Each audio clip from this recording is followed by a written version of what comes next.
The first software I'm going to show you is actually running at the moment. It's called Kazam. It's a screenshot software, and also as well as that I'm running a piece of software called Cheese Webcam Booth, which just captures the webcam footage. This is really useful even if you're just doing a screencast, particularly if you're doing mobile dev, because you can point at the device and then you can show some code, and you can point at the device and you can show some code. The way I stick all of the various pieces of video together is using something called OpenShot, which I've opened just now. So that's OpenShot, you can see there. OpenShot's a non-linear video editor, so it lets you incorporate clips in it, and you can choose whether the clips have sound attached or not, and you can choose all sorts of things. So what I'm going to do now is I'm going to make a clip for you using the screencast software.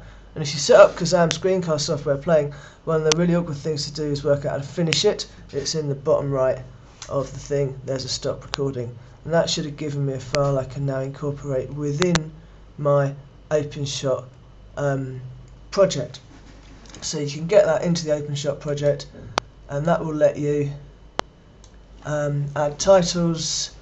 It'll let you add all sorts of titles with not particularly pleasant and very basic graphics, but it lets you add titles anyway. And you can also add any SVG file at this point, so you don't have to rely on their title editor to get the title together. You can also put in individual images, so you could have a set of photographs which you did a commentary over the top of.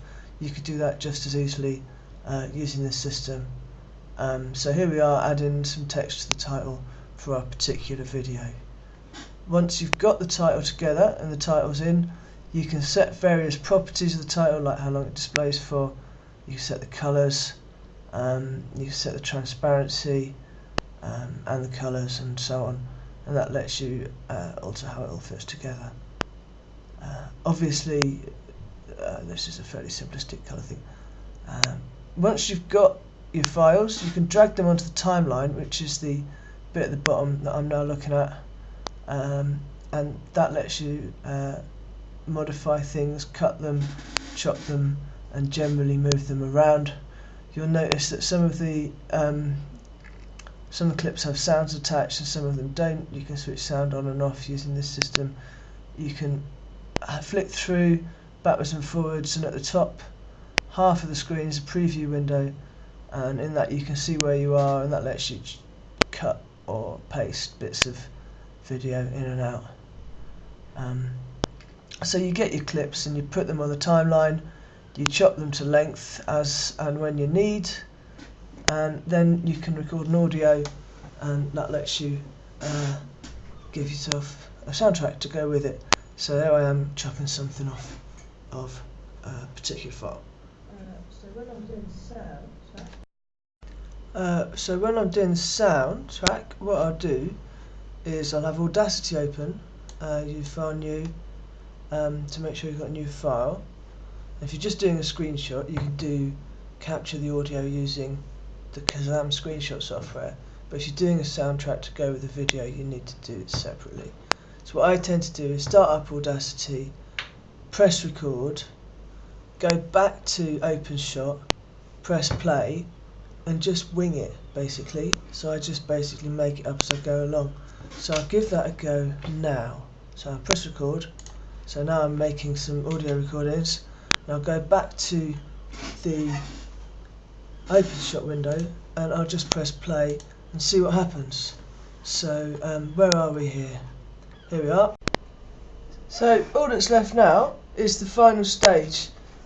We've got our video. You can see the files that make up the video here. There's the timeline here. You can preview it backwards and forwards in the preview window. It's quite often useful to make that window bigger, which gives you a means of seeing where you're at. Watch it through, and once you're sure that it's actually ready, all you need to do is save it, obviously save it, and then export the video. And there are various settings for this, and it can get quite complicated, but the easiest one to go for is just pick a profile, For teaching videos, I always put them on the web and I always put them on YouTube. So I go for web, YouTube HD, make it 29 frames a second. I'm not quite sure why, but that generally works better. Sometimes the sound gets out of phase if you do it at 25 frames a second. I suspect that's a bug, but 29 seems to work. And then you click export video and away you go. So what I'm going to do now is I'm not going to click export now.